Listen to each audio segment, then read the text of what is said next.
arte contemporáneo. Conduce Jorge Juanes.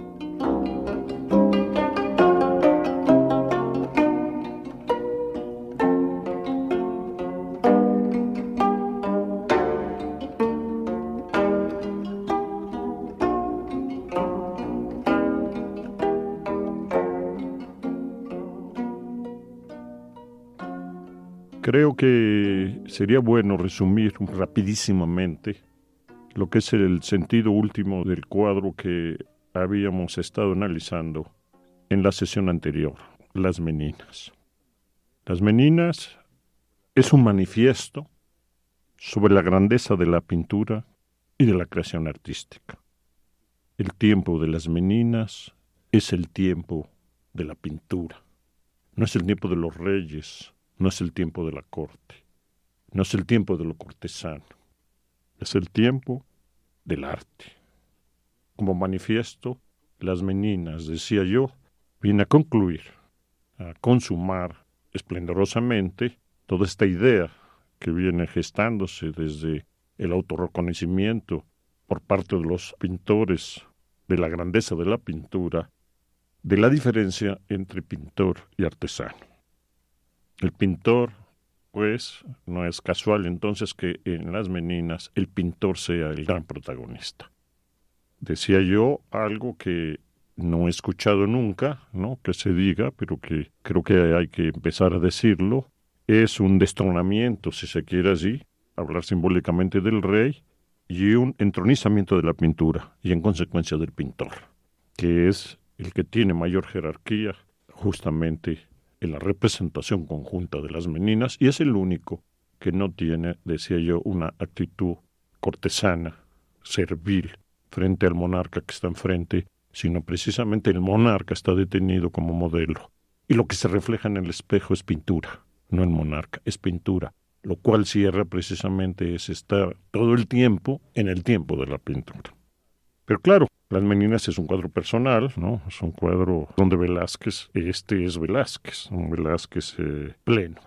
Un Velázquez es un cuadro que resume la lectura que Velázquez ha hecho de la pintura antecedente. Es un homenaje a la pintura antecedente, sobre todo a la pintura veneciana y principalmente a Tiziano, y a su vez es una aportación, algo que no existía, ¿no?, y que es lo que Velázquez aporta, que es la pintura como visión, como retina, que implica la incorporación de la física del mundo, el aire, la luz, la atmósfera, las gradaciones lumínico-espaciales, la pictorización del espacio y a su vez también la pictorización de las figuras.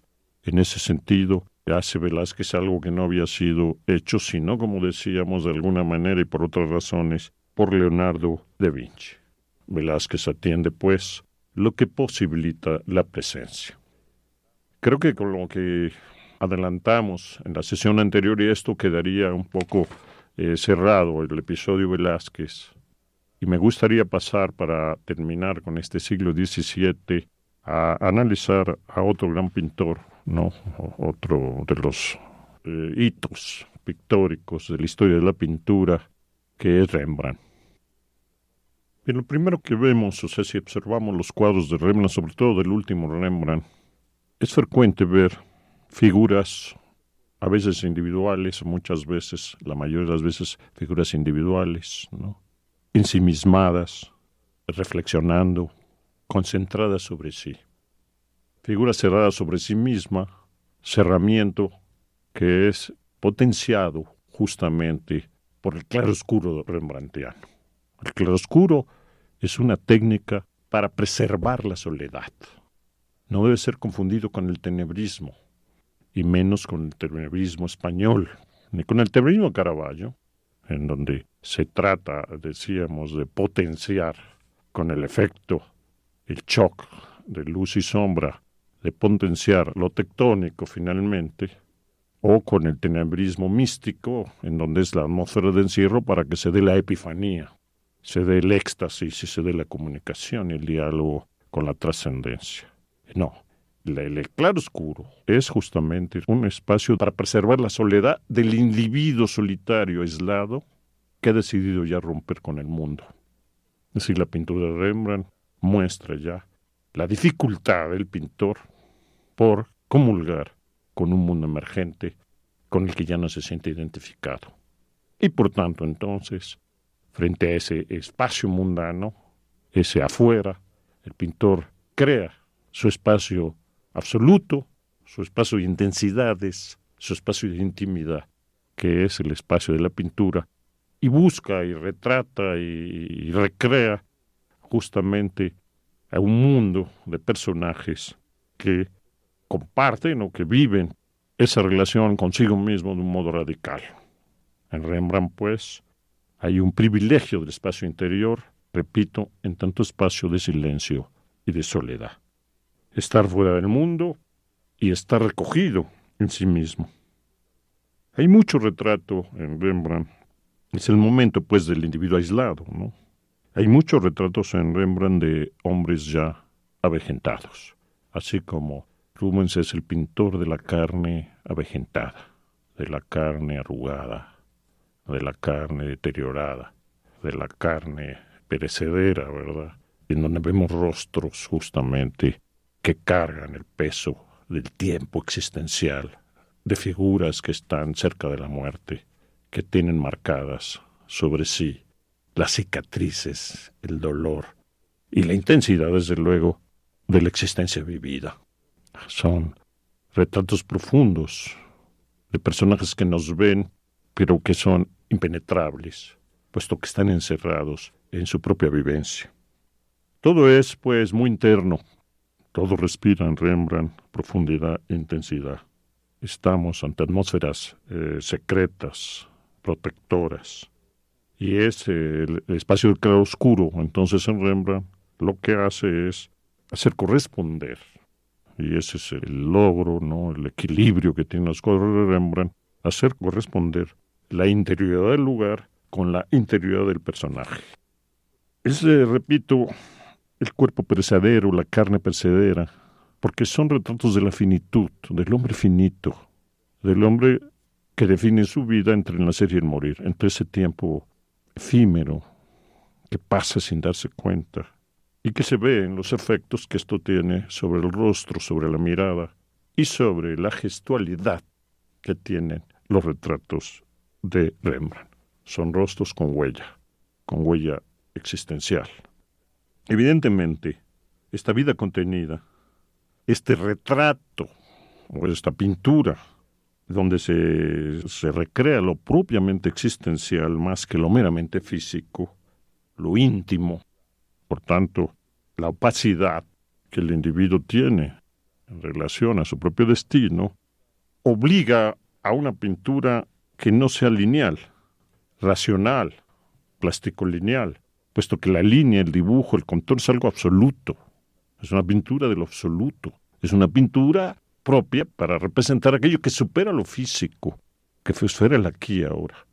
Pero si lo que vamos a asumir es ese aquí y ahora en términos profundos y abismales, evidentemente tendremos que romper de modo definitivo con ese tipo de pintura. Y eso es lo que vemos en esa pintura de pastas, de materia, de formas inciertas, de despojo de linealidades y de perfecciones, esa pintura de imperfecciones voluntarias y de regularidades voluntarias. Esa densidad material de la pintura de Rembrandt es lo que se presta justamente a esa intencionalidad que Rembrandt le da a sus cuadros.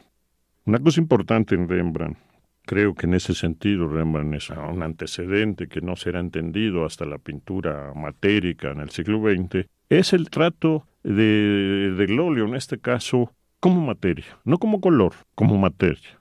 El óleo tiene una expresión material, se adelgaza, en otros lados hay el grosor del óleo, o entre adelgazamiento y grosor. Es decir, las texturas de la pintura de Rembrandt son texturas que manifiestan las posibilidades expresivas de la materialidad del material utilizado, en este caso el óleo. Por tanto, los acabados de la pintura de Rembrandt son acabados que no tienen la tersura de la pintura renacentista e inclusive de la pintura en general del barroco. Esos acabados impolutos, de algún modo uniformes, son rotos por Rembrandt de un modo, repito, voluntario, y extraordinario. Y ahí también se ve una diferencia con el tenebrismo. Si uno ve un cuadro de lo que es el claroscuro probablemente y el tenebrismo, inmediatamente la textura delata, ¿verdad?, lo que es la técnica claroscurista de la técnica y del trabajo tenebrista. A primera vista parecerían similares, pero si uno ya atiende y ve y contempla y observa, se da cuenta de que hay una diferencia notable. Por tanto, no son comparables, son cosas como mucha gente hace, ¿no? O críticos incluso que sin atender verdaderamente esas especificidades hacen equivaler el tenebrismo con el claroscuro realizado en las manos de Rembrandt.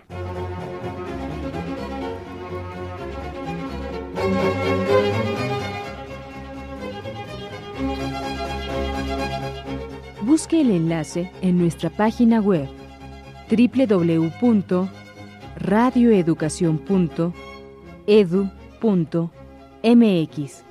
Ahí encontrará reproducciones de pinturas, recomendaciones bibliográficas y otras sugerencias en torno al arte.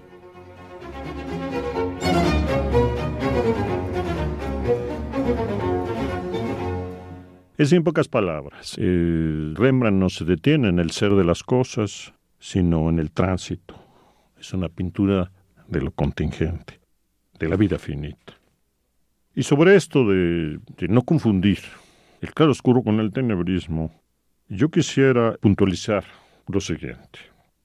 Mientras en el tenebrismo, que efectivamente nos manifiesta un alto contraste entre luz y sombra, ese contraste es prefabricado artificialmente en el taller del pintor, mientras que el claroscuro se elabora directamente en el cuadro, o sea, en el momento mismo de la ejecución. Es ahí donde el pintor, ¿verdad?, bajo una serie de pasos, va creando esas zonas de luz y de sombra, ese contraste, y por tanto va entonces generando simultáneamente a la realización del cuadro el claroscuro. Rembrandt solo hay uno, ¿no? La técnica la pueden seguir muchos, pero eso no garantiza que se puedan hacer Rembrandts, ¿no? Evidentemente.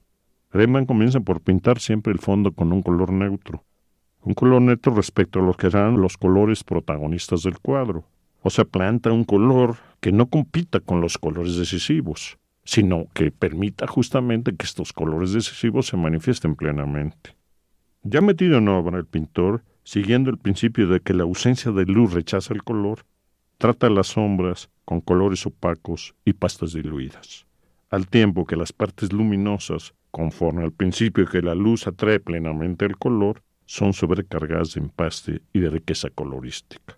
A mayor luz, mayor empaste y mayor color. Buscando a su vez el alto contraste entre luz y sombra, Rembrandt hace emerger la una y la otra del fondo neutro previo, todo al momento y hora en que el cuadro es ejecutado, tendiendo siempre a la monocronía, en ocres y valiéndose de tonos medios, modelando a sí mismo y simultáneamente con la luz, la sombra y el color, hasta lograr difuminar líneas y determinaciones arquitectónicas con la intención de fusionar cualquier forma individual con la calidad del espacio claroscurista y lograr así entonces esta integración entre el ensimismamiento de lo representado y la soledad aurática casi del espacio en que esa figura, esa existencia o ese mortal está reflexionando sobre su papel, sobre su lugar en el mundo y desde luego sobre ese futuro inminente, decía yo, que está tanto en el último Rembrandt de la muerte. Pero dejemos aquí a Rembrandt, entonces creo que con esto quedaría más o menos explicado Rembrandt y demos un paso ya hacia el siglo XVIII.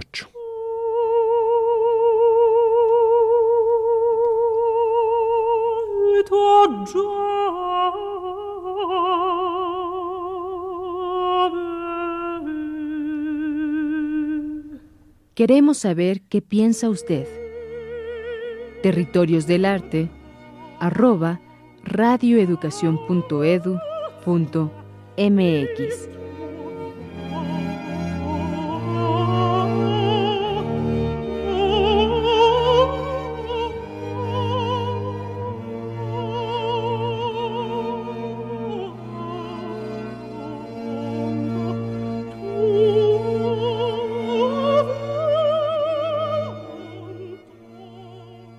estamos en los orígenes, los diversos orígenes de la modernidad, que son heterogéneos, como vemos, por todo lo que hemos estado diciendo desde los primeros programas. Pero claro, en el siglo XVIII, sobre todo a partir de la Ilustración, lo que se va a dar es la autoconciencia que la modernidad tiene de sí misma como una diferencia histórica. Pero antes de llegar a eso, yo quisiera culminar esta parte propiamente pictórica, porque vamos a dar ya un salto mortal, vamos a entrar a otra problemática ya, que es la del arte moderno, con lo que vienen siendo los polvos de aquellos lodos, vamos a llamarle así, que es el rococó, ¿no? El siglo XVIII va a estar marcado por el rococó.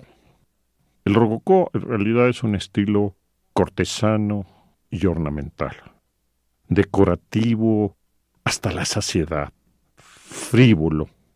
Es un arte de fiesta galante, muy influido por la estética del teatro de la comedia, por los telones de fondo del decorado teatral, por la vestimenta, por los trajes de seda, por las pelucas. Es esa época donde los hombres son más coquetos que las mujeres, usan pelucas, se empolvan, se pintan los labios, usan tacones. Es esa época donde todo es un espectáculo. Es la época de los teatros ovalados, que están hechos para que todos se vean. Es más importante el espectáculo que se desata en las butacas que el espectáculo que se desata en escena. Todos van, es donde se usan eso que se llaman los impertinentes, donde todo el mundo está viendo a los demás, viendo cómo visten, cómo viene, qué nueva moda trae, qué combinación aporta. Es la época del chisme, es la época del mira y mira y mira y mira. Es decir, es una época, pues, efectivamente, donde la corte se da el gran banquete de su estética kitsch, y donde, mientras tanto, por decirlo simbólicamente, la burguesía prepara ya las guillotinas. Que se diviertan, que hagan su última fiesta, porque ahí estamos ya a punto de terminar de afilar las guillotinas. Es una pintura apastelada, de tonos apastelados, donde la seducción es una seducción epidérmica. Es un poco parecida a lo que Lipovetsky nos habla ahora en el libro aquel de la era del vacío. La seducción es una seducción no trágica, no apasionada, sino de carnalidad inmediata, donde hay un culto a las mujeres púberes, regordetas, anacaradas, blancas como la nieve, por decirlo así, ¿no? De senos rotundos, y todo en una red de relaciones basada justamente en la superficialidad. La pintura es una pintura de blanco sobre blanco, de luz sobre luz, repito, muy decorativa, de transparencias suaves, donde los tiepolo, sobre todo pues el tiepolo, el mayor, ¿no?, será la gran estrella.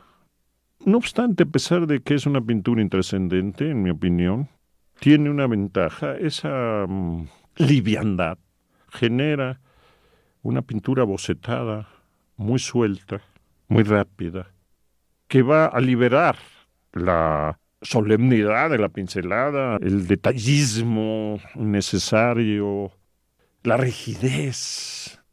Esa soltura va a ser aprovechada después por pintores como el propio Goya, ¿no? Pintores profundos que empezarán en la estética del rococó y romperán pronto con ella, pero les va a dar esa libertad, esa muñeca vertiginosa, esa mano irredenta, suelta y de alguna manera irresponsable, que le da ese toque de impronta que tiene mucho de la pintura rococó, que es quizá una de las pocas virtudes que podríamos encontrar.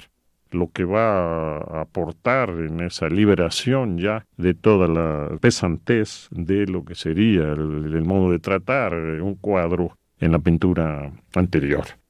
Repito que es una pintura cortesana, es una pintura de adulación, es una pintura de porcelana chinesca, es la época de la porcelana. Es incluso la época donde en Europa por fin saben hacer porcelana. La porcelana china no se encontraba, los europeos no sabían cómo hacer porcelana. Se pagaban grandes cantidades a aquel que fuera capaz de encontrar la técnica de la porcelana. Por fin se empezó a hacer porcelana. Y los inventores de esto, los artesanos, los artífices, ¿verdad?, que habían encontrado los secretos de la porcelana, eran como prisioneros en jaula de oro. Se les tenía ahí para que no salieran de palacio y no difundieran esos secretos de esa joya por fin encontrada que era esta estética de la porcelana. El erotismo, decía yo, es erotismo ligero y desenfadado, ¿no?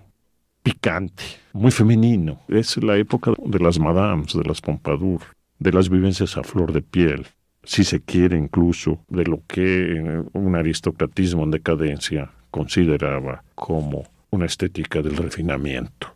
Y está la época de los vedutistas también italianos. Pero sobre todo es un arte que va a tener su gran esplendor en Francia. Es un arte donde en Francia va a tener una carta de ciudadanía más expansiva y más solicitada, ¿no? Es decir, es un arte, pues, en pocas palabras, que va a germinar ahí donde hay un gusto cortesano. Realmente hay un gusto cortesano.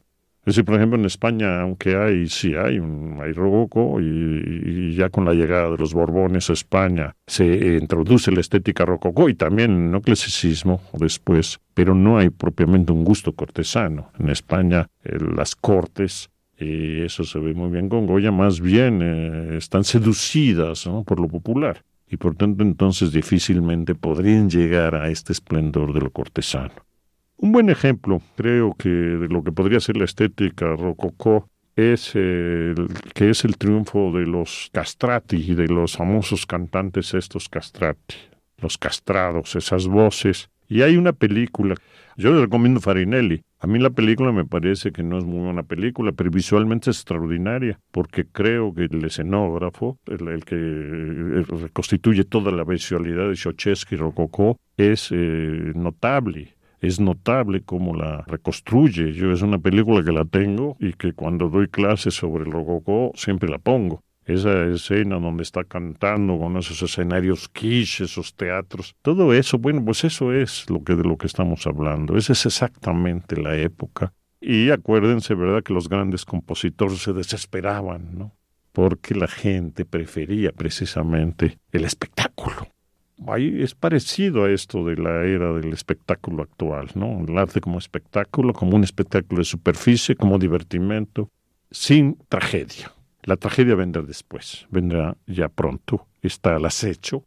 Y bueno, desde el punto de vista pictórico, sería un arte que lo que es ornamental, absolutamente ornamental, que convierte lo que podría tener de ornamental en el barroco, pero el ornamento es algo que no se sostiene por sí mismo, lo convierte en autónomo. Es decir, es la aportación ornamental del rococó, la diversidad ornamental es verdaderamente enorme, ¿no?, porque justamente es una estética ornamental.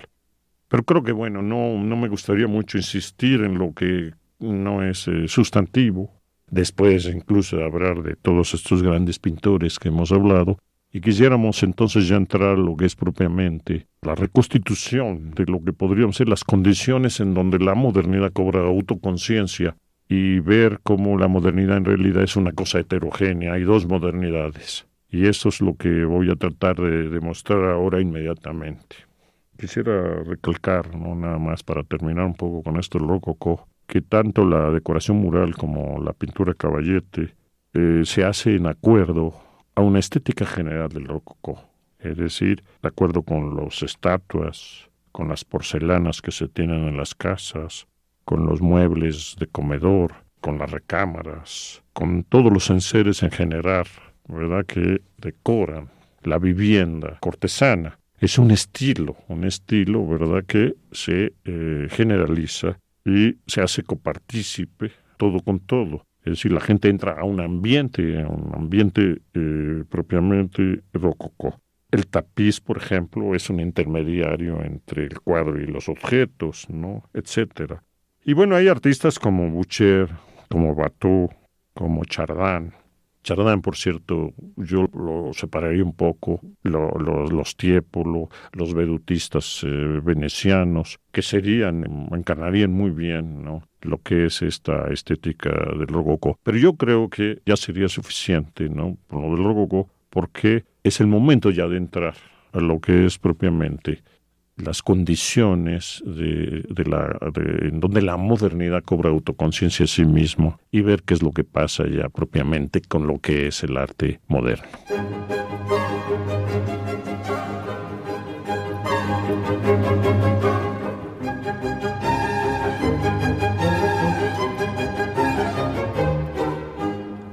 Para mayor información de este tema, le sugerimos consultar los libros El taller de Rembrandt, de Svetlana Alpers, La cultura del barroco, de José Antonio Maravall, Transformaciones en el arte de finales del siglo XVIII, de Robert Rosenbluth, El rococó y su época, de Schöner y Schönberger. La bibliografía completa utilizada para este programa la encuentra en www.radioeducacion.edu.mx. Territorios del arte contemporáneo.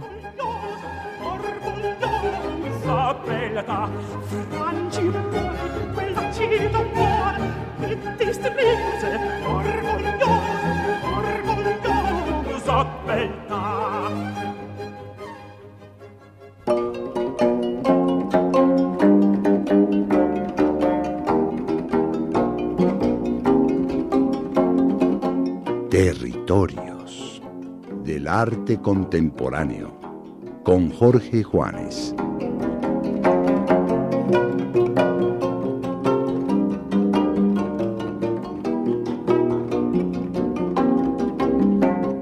Este programa es una coproducción del Instituto Nacional de Bellas Artes y Radio Educación.